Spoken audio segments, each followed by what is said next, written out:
Welcome to the MemberWise Best Practice series. This video is brought to you today by the MemberWise Network, the leading free-to-join best practice network for membership and association professionals.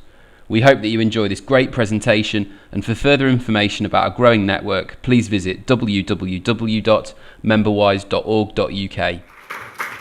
Perfect. Yeah, I've heard it's not good form to start with a slide which isn't accurate, but hey, I'm going to not do that straight away. I moved. I'm now at ROCS, and I'm focusing on their kind of student activity there, so much more focused on that area of membership and engaging, kind of inspiring the next generation work. So equally, if anyone has any questions about that stuff or a chat, come find me at some point. So I'll try and remember what I've attempted to forget. So I'll just talk very generally about kind of what is user experience.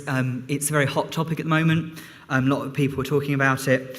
And I mean, it means a lot of different things to a lot of different people. So to define it, I think is a very interesting concept. For me, for kind of this presentation, it's how they kind of are interfacing with a computer system. So it could be your website, web application, or kind of software that you do. So it's kind of very wide and general, but within that, I'm going to get quite kind of granular because this is a diagram I showed that kind of has all the different aspects of user experience. Content strategy, accessibility, all things like that. But as a marketing professional, kind of what can I influence? Kind of what can I look at? There's lots of stuff that the user's doing that's influencing them, but what can I look at? And so I decided to really take information architecture and basically look at that, how people are moving around the website, what labels and navigation that we're doing within that. So I've kind of, for this presentation, really focused on just information architecture because you get some quick wins, hopefully, from there. So these questions kind of, when we're there, we thought, we asked ourselves these basically, and they're yes or no things. Like I say, you can replace users with members, student members, all of the different categories you have. And kind of going through the list, we were thinking about ourselves. We found the answer to lots of these was probably no, which isn't a good situation to be in. So we were kind of like, what do we tend to do with this? Obviously, they're not all independent of each other, so lots of different areas affect everything else. But kind of, really let's hone down on one specific kind of principle that we want to look at. And kind of our gut feeling really was that our website's grown organically. So actually, I'll just get a bit of you guys to shut me up for a second. When was the last time any of you did a website audit? Is it 5 years ago? Did you look at all your pages, what you had there, everything on the website, under each section, not just membership? 3 years ago, or was it in the last year? I'm guessing lots of people here today are here because they're not particularly, the website isn't working to its full capacity. It's kind of, when did you last really look at it and have a big in-depth session? So our website had grown organically since it was relaunched, and that was about 5 years ago. So we hadn't done a big web audit in about 5 years' time. And as it happens, departments are like, oh, we want to do this project. It's a really great project. Where do we put it? Oh, we put it in, with what the department does. Okay, great. And then they do another project, and kind of the legacy of the amount of kind of information that's out there just built and built up. And so some things, potentially were having a lot more prominence and, the same level of navigation to other really key kind of metrics like registration and stuff like that. Kind of our other gut feeling was that, therefore, the IA wasn't working. People were getting lost. We were finding that we had new starters, and they were like, where do I find this information? And we were like, oh, it's here. You go click, click, click, and you get it. And they were like, why is it there? And you're like, well, it's because of this, this, and this. And as soon as you start having to justify it to someone who doesn't know your website, you kind of are thinking that there's something that's a bit fishy. And then also, I think I mentioned a bit about, the level of different items, kind of aligning it with the organisational objectives. So, it's all well and good doing, we do a lot of policy work and a lot of technical and, raising our brand awareness there. But as a membership organisation, one of our big drives was, a global membership offering and kind of like giving that some more prominence in the website. We felt that it was kind of tucked away a bit in comparison with some of the other work that we were doing. But having said all of those gut feelings, we also thought, actually, we're so involved in this, And as experienced as we are, and we had some really great people both on the information side and in the marketing department. We thought, no, actually, we need someone else to look at this. And kind of let's not just take a gut feeling, because otherwise we just keep on doing that for years and years and years and think, yeah, I know what members want. Let's actually do some kind of real evidence-based work. So we appointed some user experience consultants called Usio, and so they basically came in and looked at our information architecture and did various tests. So the structure was a survey of stakeholders, testing the uses of the website, kind of testing our content structures within that, and if it does or doesn't work, and then ultimately not just saying, okay, have a new website, there you go, use it, taking what the new website is and kind of like all of their findings and retesting them. So have we actually come up with something that's better, or have we created more problems within that? So the objective we gave them was to find the best suited information grouping, hierarchy and terminology for CIPFA to target users and provide a recommended information architecture. So essentially, let's go away, let's look at all of the content that we have. Membership organisations have really wide-reaching goals, aims. How can we group this information effectively, and how can we give the right kind of terminology and page names to users to give them a nice experience through? I thought it's just fairly important to talk about IA a bit more. So specifically, IA is those pages. It's the titles of pages and the content which in it. It doesn't aim to address the marketing, branding, our content strategy, all those things. It was just a specific kind of part of it within the information architecture. So kind of the methodology. So what did Usio do? So they perform tasks and tests on current students and members, prospective students and members. So we've got volunteers in of the right age and demographic, and also internal stakeholders. This was a key element. We didn't want to just go out and say, right, we've done this research. Now everyone listen to us. We know, we've got an agency. Agencies are brilliant. Everyone thinks they know what they're talking about. We wanted to actually be like, right, we're going to engage the internal stakeholders here. Is it working for us internally as well as the external members? So that was a really important part of kind of like collaboration, because we're working not only with the membership department, but we're working with kind of the student recruitment team, we're working with business development teams. So there's a lot of teams to kind of bring together behind kind of the work that we were doing and support it. So it was important to engage them all at this early stage. So we did tree testing, which basically apparently has it's a technique for evaluating the findability. So what you do basically is you take all your page headers, you take away all the content, so there's nothing else and images, nothing else describing it and showing how it works, and you give them a question. So how much does membership cost? And they have to tick the headers and where would they go?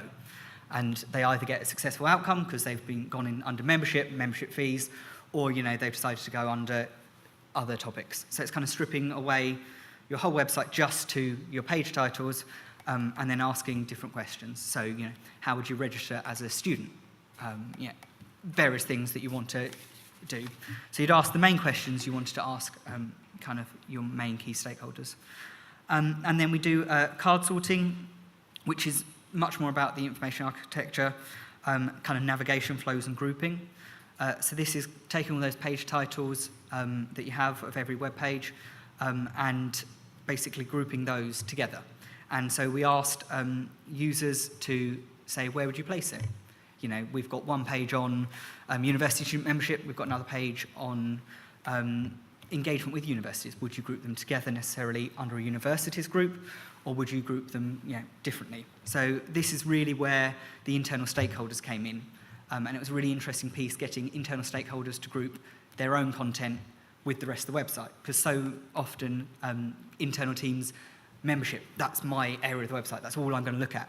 And actually, you didn't realise that maybe somewhere else on the website there was content which actually very valuable and would link nicely into theirs. So that was really useful in terms of getting kind of the organisation and the internal kind of colleagues to kind of think about categories and how they're presenting all of their information. They then, Usio took away all of this, I think there was 34 participants and that was tested, so it was a good chunk of information from kind of like across the membership life cycle. And they did analysis of the results. This is what they came back with. It all looks very pretty and very scientific, so that was a big tick on the back. And they did that was the advantage of having a user experience agency, is that they did this analysis. That's something that's very difficult and I think needs a very specific skill set. So they very much did all this analysis and came up with things. All the shading, for instance, on the big column things, you want either white or you want either dark blue. Anywhere in between shows that people are sorting things differently. And so kind of what were the findings? Okay, so basically they came back to us and said, people find it really hard to register. They're really confused. You have student registrations, you have member registrations, you have people from other bodies coming in, there's all these different types of registrations and they're not really sure where they do it or how to do it. The registration process itself is asking them lots of strange questions and they're beginning to get bored of it. So kind of really you need to look at this. And obviously for a membership body, having people being able to register is what you want them to do. So we were like, right, okay, this is going to have to be a real focus of what we're doing. They also said that it was very internally focused, labelling and naming conventions. So I heard it said previously, it's this internal team structure. I look after this and my website is going to, therefore, my section of the website is going to have everything I work on in it. When actually, would it work better somewhere else? There's names for all of our entry routes. So there's a fast track route, an accelerated route, a direct membership route. What does that mean to a user? We had all these naming conventions that meant something to us internally and kind of historically were there, and so immediately someone said fast track route to me, I'm like, oh, that's for experienced professionals who are already qualified with another accountancy body. How does a user know that? So it's kind of thinking about the end user and kind of how they'd see and what information they'd need on the website. Users found the content overwhelming and often not needed at this stage. I'm sure this is resonant with a lot of people and a lot of membership organisations. We love our detail. We love telling everyone exactly the process of how they're going to register. They're going to do step 1, step 2, step 3, step 4, step 5. Then in 2 years' time, you're going to have to do this. And in another 2 years' time, you're going to have to do this. Okay, they're going to take all this information on one web page. And often content-wise, it was being written by a lot of different departments. So yes, although there was different ways of people getting approval and it being published, very technical things need to be explained, like admission criteria. But is there a way of having that in another place rather than just on the website under one section in another navigation?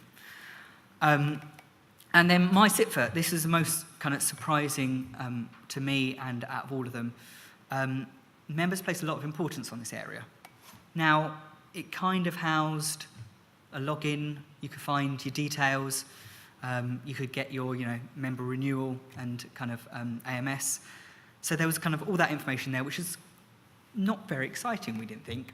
But actually members were like, I don't know whether this is a legacy from the fact that it's a membership organisation and people want to be part of a group and want to have their own exclusive rights, but people kind of felt that my CIPFA is something for me. So I'm always going to go, in the tree testing when we're looking at page titles, they clicked on my CIPFA a lot. They're like, actually, this is where I'm going to find it. And there's not much that was necessarily housed there. So that was really interesting for us to kind of feel that it's membership hub idea, I suppose, that was important, that we necessarily weren't catering for in the right place. So findings, all well and good. We've got all these things, we know all these things, thanks very much from the agency. But, what we're going to do with these findings, what can we do to my CIPFA? We needed to kind of have more of a brainstorming and kind of like an idea session on what we can do to come up with, solutions to these findings. So the next stage, which again we did with Usio, they came in and we got a group of us, so it was about 5 or 6 of us, mapping user journeys. So who are our main personas? I think we nailed down 4 main personas. So a student registration, someone who's coming in from another body. We had these 4 personas of different people, and what do they need at each stage? Okay, so let's have a look at the information that they need at every stage, what they're doing as well. So are they on our website? Are they meeting us at a careers fair? Where are they going to get this information, and kind of tailor it all back into kind of one stream and think about this idea of a journey and taking them from information gathering stage right through to the point of application, and kind of what is their essential criteria at each stage. Let's not all give it to them at number 1. Let's split it up a bit more and in different channels, and utilise the full kind of mix that we have. So we did that, and we took all of those. And we've had all this idea session, and we came down with the recommendations to our web team, which again is obviously an interesting meeting.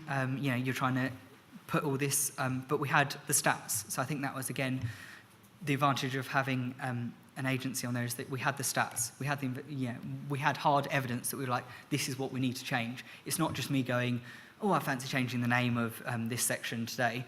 And then worried that in 6 months' time we're going to have to change it back again. It was evidence-based recommendations that we made to our internal teams with regards to changing of the website. And obviously the main one that I've mentioned already is the registration. It's not working. We need to find a fix, and we need to make sure that there is a smooth process, because it's a key process that we need. Ensure mutually exclusive labels and clear and succinct. So often we found that the labelling of pages were very similar. So there's one on becoming a member and there's one on joining. And where does that fit in together?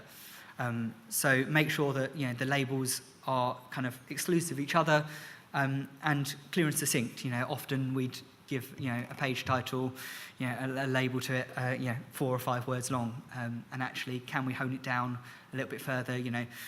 People, coming on to the next point, having a smooth experience across all devices. People are now navigating on devices with much smaller screens. So your labels, if you've got a title web page that's 7 words long, that's going to take quite a lot of their screen up, and you've not got much use for everything else. So while we were looking at this website and doing this big kind of change in the architecture, how we're going to create a smooth experience. I'm sure you all know and you've all read about device hopping. People are now not just saying, okay, I'm going to find my first contact you will be on our website. Then I'm going to go back to the website and I'm going to find some more information about you, and then I'm going to register on your website. No, people are going to do it on multiple devices, and they need an experience which therefore is the same across all. So I'd very much in the responsive camp, in that you could have a great mobile site that works perfectly, but if it's fundamentally different to your user experience that you have on your website, that's going to be a whole world of confusing for people who are accessing you on these multiple devices. Less content, I think that's a big one, and I think we all kind of say it to ourselves and go, yeah, no, I must cut down my content. And actually, in part of the templates we developed, we've given really short content spaces. So like the Twitter analogy, you've only got 140 characters. It's that you've only got a paragraph, so you have to use a paragraph to explain it.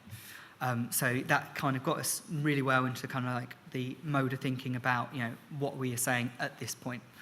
And clear and progressive pathways. So obviously there is a lot to say. Just a paragraph wouldn't sum up a whole kind of student registration. So how can we therefore create this journey? So at point 1, they're just investigating about us. So let's give them the information of what the profession does. What type of jobs will I be doing? Then next time they come back, they go to this page and that paragraph's a bit more detailed on in terms of what specifically do public sector accountants do that's different to normal accountancy. So how can we build this staged process, and also not necessarily using the website? So how can we build this staged process that's outside of the website? So they've registered for more information. That information that's very technical, can we do a handy guide that's downloadable somewhere else that has all of that 5-step process stuff? Does it have to be a web page, or can it be somewhere else using a different channel? And then kind of create more dynamic content. Obviously, we were looking at it, and the web guys, they all wanted to express, and things have changed. The world technology is changing at a rapid pace. So let's, look at kind of more dynamic content and really kind of pay them the foundations, not going full hog into personalised pages, because that would be a massive project to do. So kind of how can we create small wins of dynamic content and kind of like look towards the future of therefore having totally personalised pages and content going forwards. So what did we do? So a bit of a before and after. So the one on your left is our old website, and the one on the right is our new website. I say new website. I was expecting it to launch, or it's due to launch in August, and I nicely signed up thinking I'm going to show you all my website and have some, really good findings of how it's improved and some stats to back it up. We're still waiting. So maybe in a couple of weeks' time, when you go back to your desk, you can think about, listening to me and be like, oh, actually, no, I'll check out and see how that website and what Steve was talking about. So these are screen grabs that we had that basically the designs were doing as their wireframe that they were using to create the actual website. So kind of on the left is what we had before, and kind of on the right is where we're moving to. So it's much more kind of in a portrait style, basically. Because of devices, obviously, you think about going from a web screen to a tablet to a mobile phone, you have to therefore be more linear in the way you're laying it out. More graphical, and it's kind of just more calls to actions that are around there. So, we've got this tiny bit of content. That top paragraph is all we were allowed to have on our main join homepage. You're only allowed one sentence to sum up why you should join this organisation. So it got you thinking very carefully about what do I want that sentence to be. And then lots of buttons. So let's have one chunk of information for them now, and then if they want to explore it, it's there. The architecture's there for them to explore, the journey's there for them to go on, or they go away and that's the snippet that they've taken away. I think that on this also the important part is the who can join bit. Gone our fast track route, accelerated route, and now it was replaced with who they identify themselves as. So students, members of other bodies, international members, senior finance professionals. We're talking to them as they refer to themselves, rather than necessarily very differently. And a big thing is join. So it used to be called students because they do some element of study. Therefore, to us, they are a student. But to them, they've just done a degree, or they've already started an accountancy qualification. So they were not viewing themselves as a student. So join is a nice, succinct, punctual way that everyone who wants to join CIPFA, no matter whether they're a student member, Joe Bloggs off the street, now know where they're going to go as first point of call. And then kind of just some more templates that we had just to demonstrate, particularly on the content side. On the left is one of our pages with all of our entry routes, lots of information. On the right is the same page, but much more succinct. Now we have page titles that necessarily explain what's going in them. You can just have your navigation. We also put it on the right-hand side. There was just some interesting research that actually right-hand side navigations with crossing multiple devices tends to be a better experience because websites are the only things that use the left-hand navigation, whereas often when you're on a tablet or mobile phone, it's top right and then you get your menu choices. So actually those menu choices, although this was taken off of a desktop, will be the same therefore across multi-devices. And you see lots more rich media. We did some really good videos and we put it up on a web page, but who was actually going to that page? So, trying to advertise it, lots of scrolling banner carousels. That's bottom right of the right-hand side, which is, different employers we have, different testimonials, different quotes, bringing the people and the members really out and bring them to life on the page. And then within membership, we really overhauled this kind of area. And we, obviously become much more graphical and symbol-based, less words again on the right. And, no nasty navigation taking up a lot of room. We really focused the members area on the benefits. So members is now all the admin stuff about what fees you pay, how direct debit works, how to get readmission. That's all gone out of members. That's now in the My CIPFA place where everyone's like, actually, I'm a member of this. That's where I'm going to get my real heavy admin information. Member section is purely based around benefits. So therefore, we know that people coming to our website will go to members and then they get, this is all the brilliant things. This isn't the things that is going to take me half an hour to read and all the really heavy process stuff. So kind of, really focused around kind of the benefits and the benefits drive. And I spoke about My CIPFA. It's now this green button at the top right. It therefore has, visually much kind of, your eye goes towards it a lot more, and there's a big logging site there. Members were placing a lot of emphasis on it, so our website's now reflecting that. This is where they're going to go for all their core information, and therefore building that habit by signposting it all the time. Next time they come in, they know that that's their key place to go to access renewals, which all happens through there. Whereas if they're only accessing it once a year, it's going to be not a familiar experience to them. Also, just a quick thing to point out, you can notice there's green and blue buttons. It was just a silly thing that green means you're going to do something. You're going to enter some information. Blue means you're finding out more. Tiny things like that you maybe didn't think about or appreciate, that actually we're like, there needs to be some consistency over how we're signposting things and what we're expecting the user to really do within them.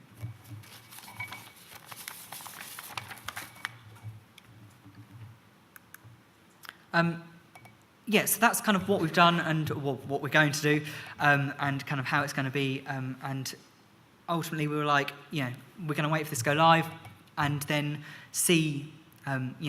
We don't want to wait another 5 years before we have this light bulb moment and have to pay to get an agency. And how can we kind of keep maintaining this for the future? So we've got actions. These actions we're going to be. Anyone that's doing website development and changes are having an induction and kind of like talking through all these actions, the process we've gone through, to make sure we don't creep back into, I just need a web page, I just need a landing page. Just put it under here for now. The for now is what's going to be banned. It has to have a site, it has to have a purpose. If need be, hide it from navigation. If you really have to have a landing page, but where can you fit in where you are?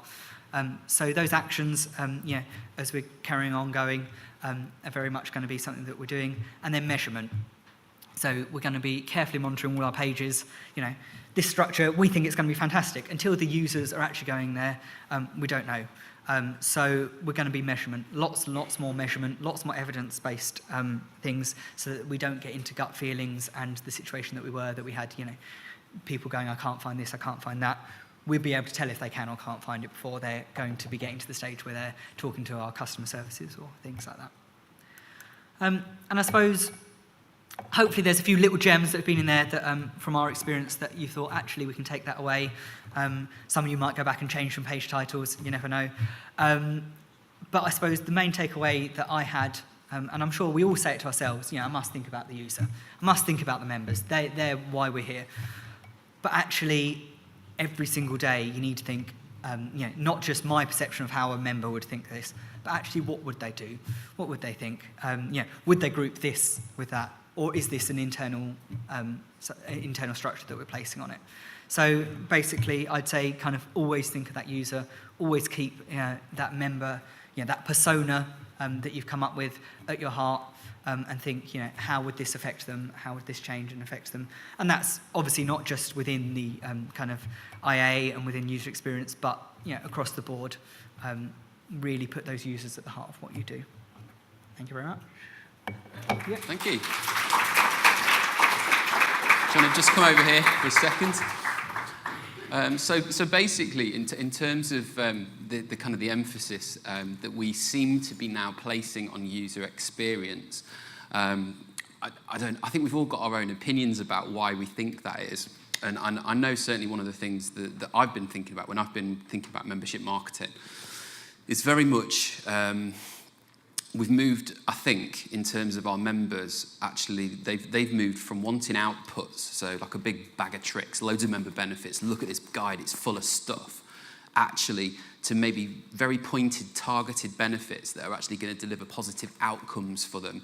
And certainly when it comes to the newer generations coming in, they're wanting those journeys and those benefits to be very kind of quick and meaningful. So I think, is it going to save me time? Is it going to save me money? Is it going to make me money? Is it going to make me feel good? All those kind of strong emotions. That's where I think I come from the membership marketing camp. But I'd be really interested to hear what you think. Yeah, again, I think it differs on the type of member. I think historically the student members are much more focused on kind of benefits-driven things, and what's the value for this? Everything needs to have kind of something coming out of it. Whereas it tends to be that the slightly more older demographic have the experience of a membership body for a membership body's sake almost. So I think you have to be very careful within the journeys that you are creating ones that are applicable to lots of personas. And yes, we want to look at the future, but actually the more vocal is often that solid membership. So, I mean, all of the above, but at different stages. So in a renewals campaign, I'd go quite heavy on, this is what you get, this is what you've used. If you can pull out some good stats that, you've saved, on average members have saved through the benefit scheme, £71, that's £71 they can effectively take off. So I think at that point in time, I'd be quite targeted. I think in general, when people are first accessing it, they just kind of want to know about your status and your recognition, and that you are a really good membership body that does what it does. So I think, at the start on the website, I go much more on the recognition and kind of like the status side.